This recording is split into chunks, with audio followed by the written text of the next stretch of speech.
Yeah, I noticed that. Details. All kinds of rumors have been going on the visitor center.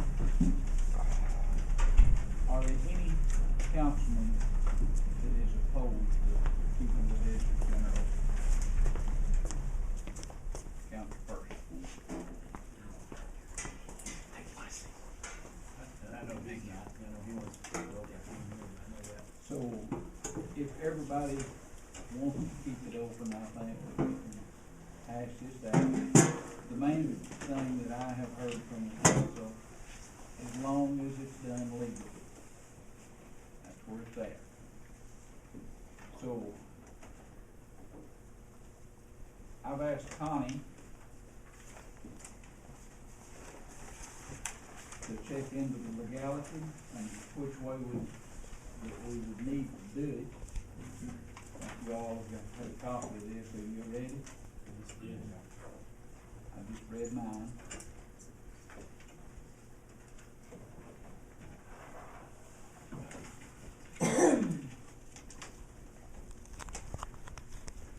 What's some comments from the council? What do you think? On what's the best way to go about keeping it open? I like Plan B. I was looking at Plan B also. I think the visitor center is a vital part of Calico Valley. Whatever it takes to fund it, I think we need to give it serious consideration and Okay. to make sure that it's kept open X amount of hours, and X number of days. I asked them if they thought that the visitor center was something that they would like to see kept open. They said yes, they would like to see it kept open. The fourth man told me that his business benefited greatly from the visitor center. And he had nothing but nice compliments from the business, about the visitor, about the visitor center. And he said he would like to see it kept open. I've had nobody say they'd like to see it closed. Everybody would agree that fishing in the river is our biggest tourist draw. There's no question about that. It's been there for years and years and years. This is something that's relatively new. And I was opposed to the visitor center when it started. But I've done a 180. I think that's a vital part of the community and the museum. And we spent $25,000 last year keeping it open. I was like the person, whoever you talked to about volunteers, that was kind of my thought process when this started. But I think I'm kind of changing my outlook on that. I think I think it needs to be staffed. Everybody that I've talked to, and the people that I've had come visit that have went down there, is very impressed. And it starts out with one small step, folks. We're never going to be Mountain View and have 40,000 people come to a Bean Fest, but it starts out with little steps. And I think that has greatly improved that into Main Street, and there's no negative comments on it. So we met earlier this week just to talk about a couple of things. I'd like to address several points if I could, and if you have any questions, I'll be happy to follow up with you. In particular on this, the first thing is, in concept it sounds great to do a contract for services. There are two issues that I think the council should at least kick around before you do this. The first thing is, it sounds like it was good a year ago, but there's a reason we're here. There's a reason that you have a city employee and you have control, and that's the issue. It's control. The council did not feel, and I think most of you were on the council at the time. If not, it was the previous council. And I know Lena and Steve and Fred and Greg were on the previous council. The issue of control is a big issue for the council. If you'll recall, the contract only gives you so much authority over what happens in that building. And then autonomy goes to the entity that you're contracting with. Now Connie can speak to that better. But there was a lot of door locking. There was a lot of things, and it sounds great. Now that's not going to happen under us, but that is a huge issue that the council considered. And I know that the four of you that were on the council before can speak to that just as better than me. I know there was a lot of frustration with that. The second big issue for the museum, and it is a real issue for us, is if we take city money under a contract, there's an Attorney General's opinion, and I'll cite it for you. If you can find it, I've got all the notes here. It's 2000-260. And it basically says that if an entity is taking public money in a contract, they are subject to the Freedom of Information Act. Now, we have no problem, just like the IDC board was subject to that, the press had to be notified every time they met, their records were subject to inspection. The meeting part isn't an issue for us. The issue for us is our records are subject to inspection. Now, that doesn't sound, it is. I've checked, don't argue with me, Rick, I know the law, we checked it with the museum. I didn't Association. print that. Our concern is not the IRS statements that we already filed. We have an open book policy on that. The problem is our donor list. And we are very concerned that our donor list could be made public. We have 10 people, including an extremely famous author, that have given $5,000 apiece to this museum project. They did it with the understanding that they would remain anonymous. Some of you around this table have given, and your amounts were to remain anonymous. We're very concerned about that, and the law is gray. I understand where you're coming from, and I have seen that opinion that they say, well, only the meeting. But we talk about donors sometimes. We have to. And so that subjects the list. Now I want to talk about a couple of things that you talked about in particular. I know it's not mentioned. We're talking Plan B.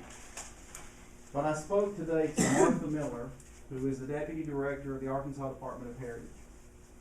Because I know the real issue here is it okay for the city employee to go into the museum, and can they get on the register? I mean, that's really the issue. I think that's the issue that we're all trying to grapple with. And I'll be honest with you, we want to do it right too. And I know that you want to do it right, and you want to meet the letter of the law. We do too. We sat down with Connie and with Ronnie a year ago to try to figure out our structure. Folks, this is new. We had no idea how to set all this up. The cooperative was honestly an afterthought. We had lost a business. We thought we were going to rent to a business, and we were going to bring in money that way. We lost them. They decided to move out early. We were left with a building that was empty that we had to pay for. And rather than try to pay for insurance and all this other stuff, plus raise the money to do it, we came up with the idea, look, everybody's talked about bringing artisans on Calico, let's just bring them in. And they can pay rent to us, or we'll set up a gift shop, however the best structure is. We thought we set it up correctly. It may be that we did not. Martha Miller is David Miller's sister. She's an attorney. She's the Deputy Director of the Department of Heritage. I gave her the entire scenario today. We've also talked to the Attorney General's office. The Attorney General's office and the Department of Heritage say that if it is a museum gift shop, it is completely legal. To make that happen, and I have sent a legal brief to Connie, under 2 Supreme Court opinions, Kendall and Blytheville, and that is what the Attorney General is hanging their hat on, and that's what the Department of Heritage is hanging their hat on. We would be completely legal, because a museum is a public purpose. This council has already designated us as a public purpose through a resolution that you passed in 2008. Further, the action that you did a year ago in opening the building, when we came to you with that, further signifies that relationship. We can do it through a contract just to say, yes, we think it's a public purpose. We think it's good. Under those scenarios, it's legal. It's already being done legally. At the Old Independence Regional Museum in Batesville, they receive county money from Independence County. And the Supreme Court has said that counties and municipalities are virtually the same. There's no differences in relation to the Constitution or the laws of the state of Arkansas. All we have to do, we already bought the business license. The museum's the one who has the business license. The museum's the one who takes care of all the other paperwork. We just have to, all of those proceeds will be deposited in the Museum Foundation's account for every sale that's made there. Our relationship with our vendors is the same. If we decide we're gonna buy books from you, you write a book, it's the same scenario. Every business in America has to buy from somebody. The cooperative can be our vendor. It's also in practice in the state of Arkansas. There are 4 state-owned museums. All of them have gift shops.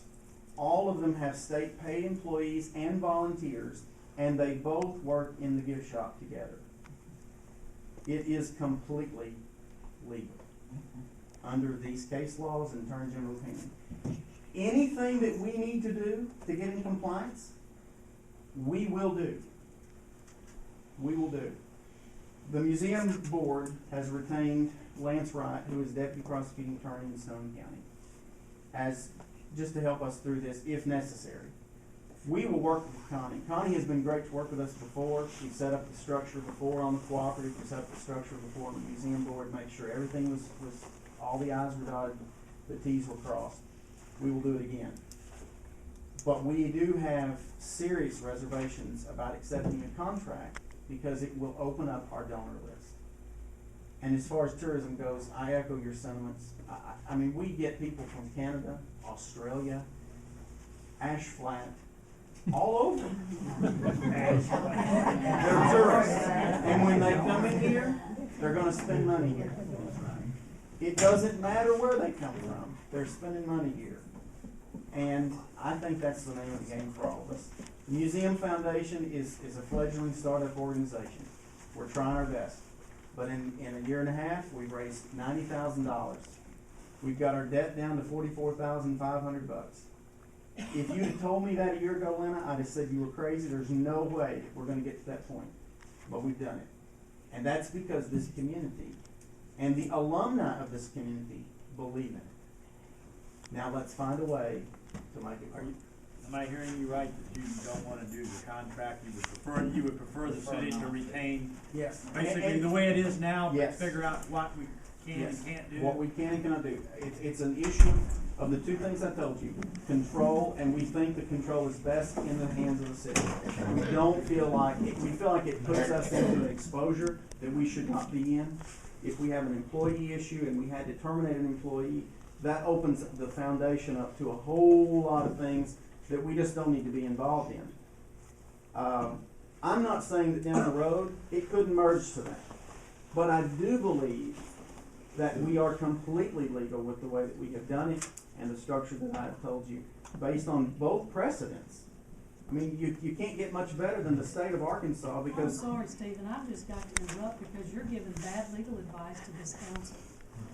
You do not have a grasp of the issue, and I've reviewed your brief, I've looked at the information that you sent me, and you are not addressing the issue that's really before this council. what is the issue?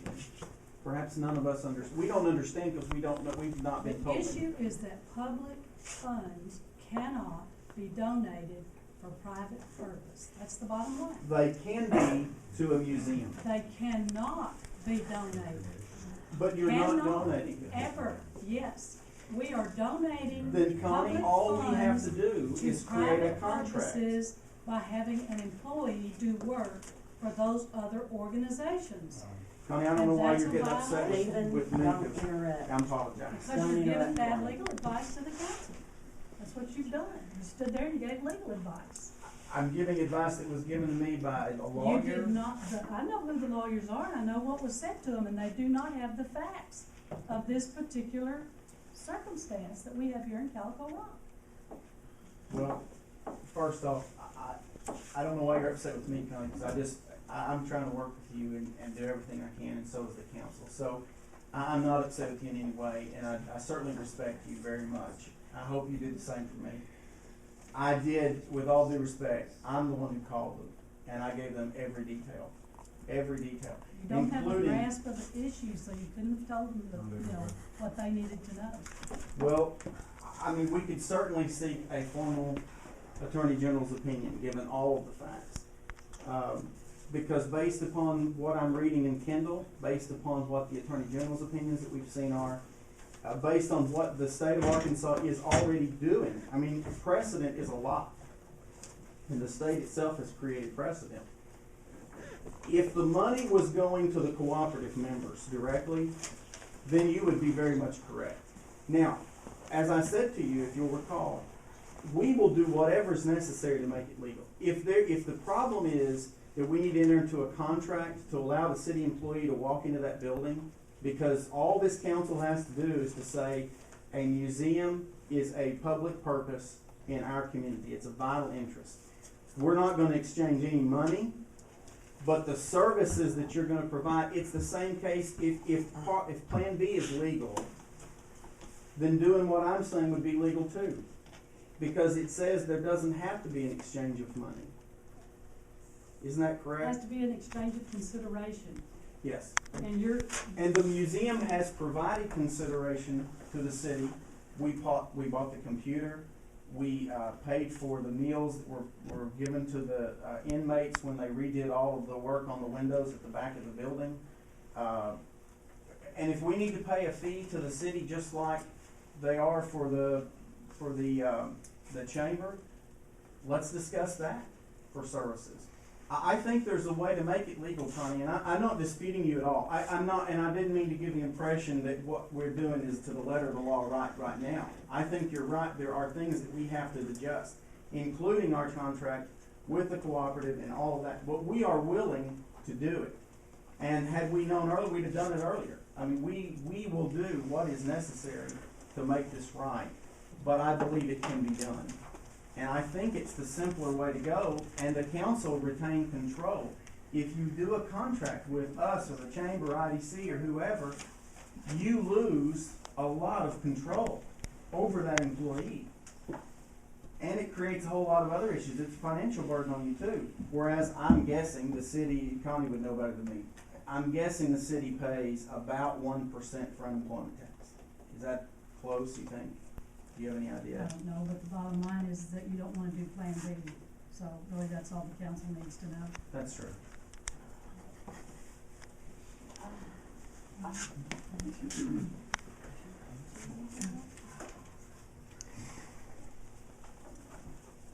Any other questions?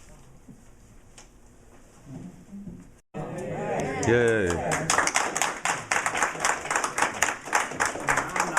I'm the only one that's ever read the visitor's report out loud at the council meeting. I think that it should be read on a regular basis, and I think that, Miss Gloria's job should be well considered. I think she's doing a fantastic job, and, anyone that, is against Miss Gloria keeping her job, I think we need to air that out right now. Now, as far as guidelines go, now, she probably didn't know exactly what guidelines to go by, if I understand things right. That's my understanding, that they're being drawn up, so really, They were verbal. say You a know, lot. You know, on personnel matters and that, I mean, that's something the council can decide. The mayor has the final authority on who gets hired and who gets fired. I've been to the schools down at Little Rock, and correct me if I'm wrong, Connie, wasn't that one of the issues? The council can fund it. The ordinance, the city's ordinance gives the mayor the authority, final authority for hiring and promoting. Okay. Council can fire. They can reprimand, they can warn, they can discipline, fire, Well, as a body. okay. I thought that it was a funding thing. He did all that, but we could do the funding. But anyway, He on has the what you're final saying, say on it. reprimands and stuff, I don't know of any reprimand that's ever been given to the employee down there. I don't know of any set down and talk. Good point. Well, this is all new. For the council to run this is new, right? You know, Didn't it used to be run by IDC? well, but also the museum is a new thing. We've been doing this for a year, so there's a lot of bumps in the road, things that need to be taken care of. What we need to do is sit down and figure out how to smooth the bumps out. Well, the money's in the budget to keep it open the way it is right now. There's money in the budget to keep it running, whoever the employee is. Mayor, can I ask a question? Connie, can I ask a question? Am I correct in Plan B, because I've tried to read it? If the city can't, if the museum can prove that by not having the visitor center connected, and by not having the city employee, as part of interaction, I don't know how else you say it, okay? Interaction. And again, it is our intention, and we all of us, we've fallen down the bottom. We've left her sometimes. There have been emergencies. There have been times when we were supposed to work and something came up, and that will not happen. We will develop a list of names of emergency people that can jump in and fall in if something happens to someone where they cannot work as a volunteer. We don't want to not staff the cooperative. We promise that we will do our best to do that. But if you've got a tourist there and they're ready to check out and they're doing it thinking that they're supporting the museum, and I really believe that that's what the intent of those visitors, because they don't know the difference in cooperative and museum. If they're buying there, they're doing it to the benefit of the town. That's what they're thinking. If they're there, we want to make it to where, if at all possible, it's legal that there's nobody there. They want to buy a $200 cedar chest that we're going to generate, $50 on. We need to be able to serve them. If we cannot do that, and you say, my question is, I apologize. My question is, if we say we cannot survive without the city's help, and in consideration for that, we will do X, Y, Z, does that make us legal con? So you have to fund us to do it? I'm not sure. What is consideration? If you had a contract and the museum for providing the museum service and the visitor center service for the city. Okay. If you had an employee down there, it would be your employee. Right. Then she could do anything you tell her to do. But we The can't city afford would it. be out We of can't it. afford an employee. If we could, it'd be easy. Contract would include herself. If the city's funding it. Yes, I understand that, but is there a way, I don't know what plans you have, is there a way to structure that as the gift shop to where every purchase is benefiting the public purpose that we've set forth? In other words, what I'm saying is, it's very minute what she's doing for the museum in reality and the gift shop, okay? The chamber, she's able to do things with the chamber because the chamber is paying to the city through a contract. Is there a way to do a reverse contract in that meeting? That's what I'm asking. The city employee cannot do work for the museum. That's expending public funds for a private purpose. How are they able to do it for the chamber? She shouldn't be doing it for the chamber either. The only thing the chamber's doing is renting space down there, as I recall. That's not what we're doing. Okay, I just thought that the contract that you all had last year, and I thought that you had previously said that interaction with the museum was not a problem. I apologize, I was under the wrong impression. Under Kendall, a county, I mean, it's clearly, the law said, the case law said that a county very much could assist in building a museum. I mean, that's as clear as the case law was. But that's not the issue here, Stephen, and I don't know how to make you understand what the issue is, but this is really not the place to discuss it. Okay. You have to sit down and talk about, Sure. the legal. I'm sorry, I mean, these folks showed up, but I thought this was just a time for us to try to just talk. Well, I I think- apologize. I think- I didn't mean to be disrespectful in any way, Connie, because I think the world of you. We've been friends a long time, I want that to continue. I'm just trying, the mayor asked me to come so that we could talk, and that's what I I was think the trying to council's do. in agreement, if you guys don't want to enter into a contract that's gonna operate the way we've been doing it. The question then will be, what guidelines are we gonna put down from the city for whoever the employee is down there to operate? I guess that's my question is what legally can they do? If we're talking about they can't do anything there, then we're no better off to not have it at all. Just close it, close everything. I mean, Mr. Mayor. Does that make sense? I mean, I'm just not. Can I put forth something on behalf of the chamber? We've got a situation here that, as it stands right now, somebody wants to call the chamber, they call the city number. That would, according to Connie, that would have to change. If somebody wants tourist information, which the chamber provides and some of the other organizations provide and work closely with the personnel in that office, my understanding is that wouldn't be allowed. The chamber needs to,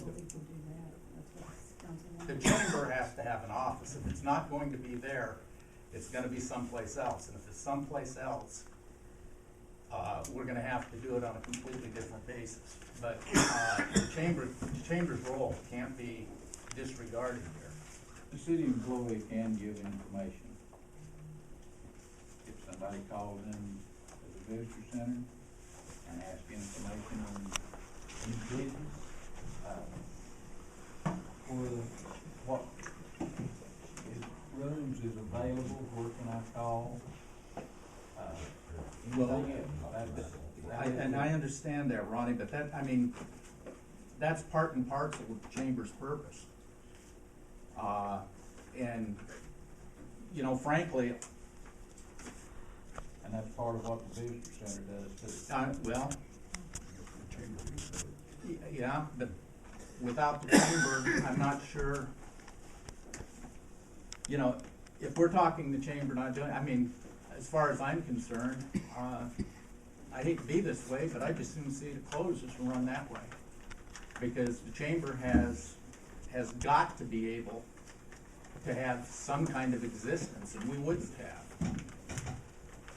And we've got, you know, a lot of business interests in there. We've got some things in the hopper right now that are important to this town. We can't do it if we don't have a spot to call the chamber. And if we can't call the visitor center the chamber, we've got an issue. And the IDC until recently, for years. So the city must have been out of compliance for the last 20 years on this. All of a sudden it's illegal. Well, it could have been illegal then. It's just they didn't, you know, if the law is the law. Well, I would point out that that particular business is done in over half of the cities in the state of Arkansas. If you want to start, call North Little Rock, call Little Rock, call Conway, call Salem. All of them are, in fact, most of them are, all of those I just named are being paid by the city in order to perform that function. So they're suing over breaking the law. I don't, they may be out of compliance, I don't know, but if they are the majority.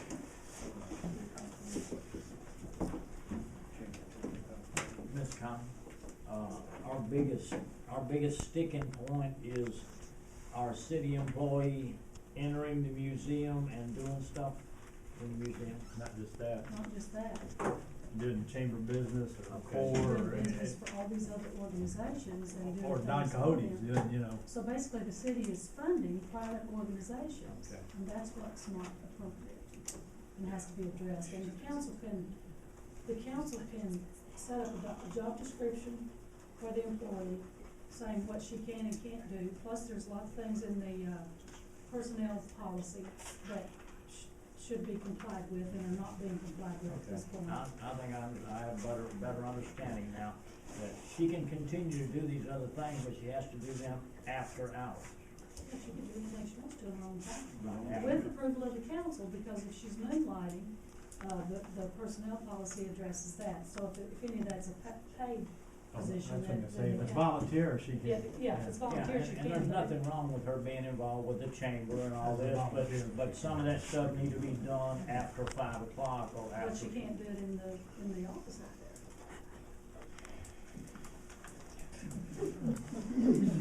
I don't know where to go from here.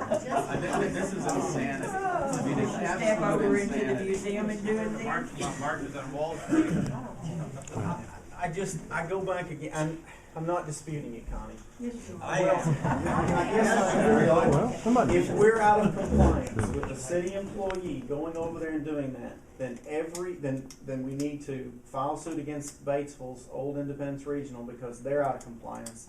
And every one of the state museums, there are 4 of them, Historic Arkansas, Mosaic Templars, and the other 2, whatever they are.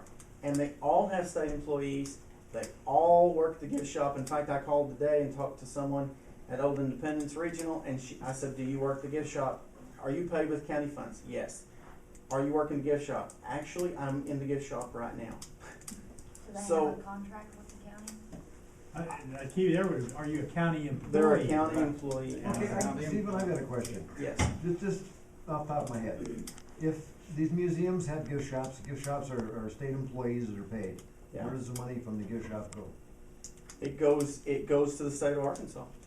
It goes to that gift shop, which each state agency has its own budget, so it goes back in there. It's the same thing here, and that's what, Ms. Miller I told her all the details. This is what we've been doing, this is the issues, these are the things. She's paid by city employees or city funds, and she said that should not be a problem if the council says a museum is an important public purpose, it's meeting a need that the city cannot fulfill, and this is the interaction that we're gonna have.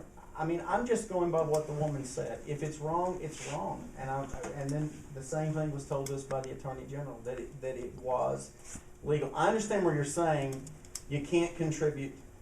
I mean, I full well agree with you. You cannot contribute to a private organization. I know exactly what you're quoting there with the case law. But Kendall is in direct opposition to that, other than it says you can provide services, you can do things.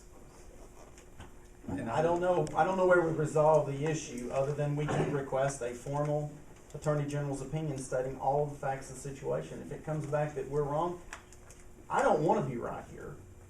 I don't want you to be wrong, I just want to move forward.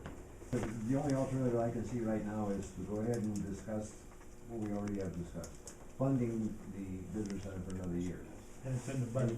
In the meantime, within the next, we'll have to set a month, 3 months, whatever down the road, a job description for our employee.